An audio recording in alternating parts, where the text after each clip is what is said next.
Hi hello అందరికీ నమస్తే. ఆ మధ్యకాలంలో అంటే కూటమి అధికారంలోకి వచ్చిన తర్వాత ఫైబర్ నెట్కి సంబంధించి పెద్ద చర్చ జరిగింది. పెద్ద వివాదంగా మారినటువంటి పరిస్థితి కూడా ఉంది. దానికి టీడీపీ పార్టీకి కరుడు కట్టినటువంటి వ్యక్తి జీవీ రెడ్డి రాజీనామా చేశారు.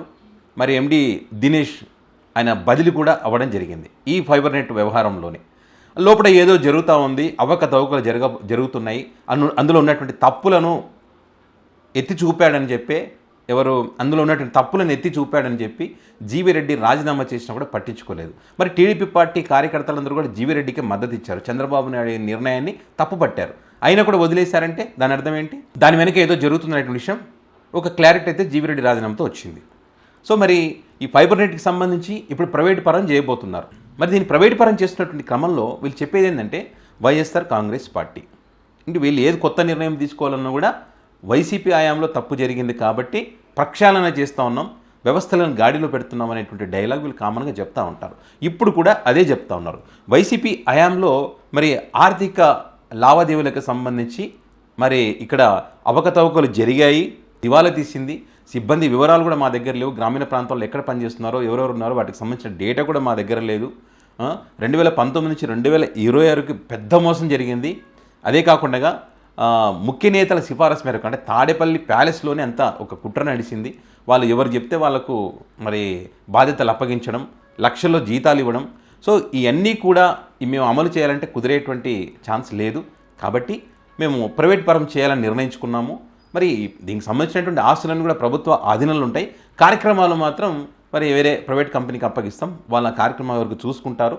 ఈ కనెక్షన్లు ఎక్కువ పెంచడమే మా యొక్క లక్ష్యం అని ఇప్పుడు చెప్తా ఉన్నారు. అసలు నిజం చెప్పాలంటే ఈ ఏపీ ఫైబర్ గ్రిడ్ ప్రాజెక్టుకి సంబంధించి జీవీ రెడ్డి గారు అనేక విషయాలు బయట పెడతారని చెప్పి, ఆయనకు అందులో ఉన్నటువంటి అవకతవకలు, మోసాలు, కుట్రలు అవన్నీ బయట పెడతారని చెప్పి ఆయనను బయటికి పంపించారు. రాజీనామా చేసినా కూడా పట్టించుకోలేదు. ఎందుకంటే 2015లోనే దీనికి సంబంధించి మరి ఒక కుట్ర చేశారు. ప్రజల సొమ్ము దోచుకోవడానికి ఒక ప్రయత్నం అయితే చేశారు. అప్పుడు ప్రతి ఇంటికి ఇంటర్నెట్ కనెక్షన్ తక్కువ ధరలో ఇవ్వడం, అది కూడా నాణ్యతతో కూడినటువంటి ఇంటర్నెట్ కనెక్షన్, కేబుల్ టీవీ, అదేవిధంగా టెలిఫోన్ సేవలు, వీటన్నింటినీ ఈ ప్రాజెక్ట్ ద్వారా అందిస్తారు. సో ఆ క్రమంలో మరి ఆ టెండర్లకు సంబంధించినటువంటి ప్రక్రియలో అవకతవకలు జరిగాయి. ఎవరికి ఇచ్చారు టెండర్లు అంటే వీళ్ళేమి మా ఆయంలో తప్పులు జరగలేదు, వైసీపీ ఆయంలో జరిగాయి అంటారు కదా.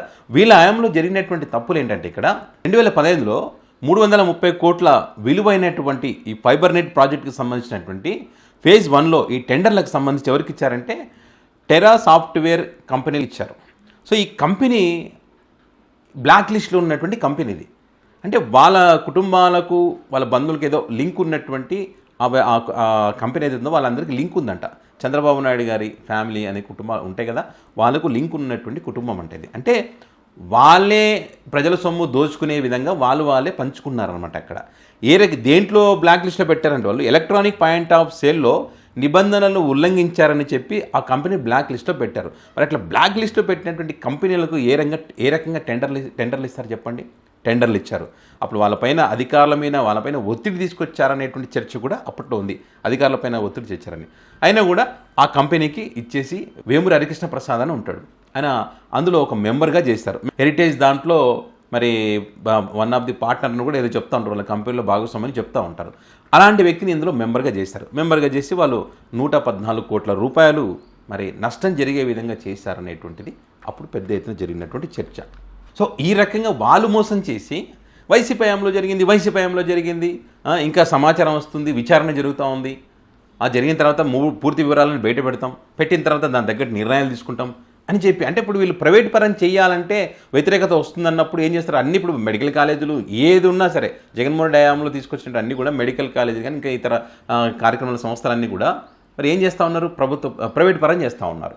ఈ ప్రైవేట్ పరం చేస్తున్నప్పుడు అన్ని ప్రైవేట్ పరం చేస్తే ఎట్లా అని చెప్పి ప్రజలు అనుకునేటువంటి క్రమంలో దాన్ని ఏం చేయాలి? వీళ్ళు వైసీపీ హయాంలో అవకతవకలు జరిగాయి, తప్పులు జరిగాయి, ఫ్రాడ్ జరిగింది, ప్రజల సొమ్ము దోచుకున్నారని చెప్పాలి.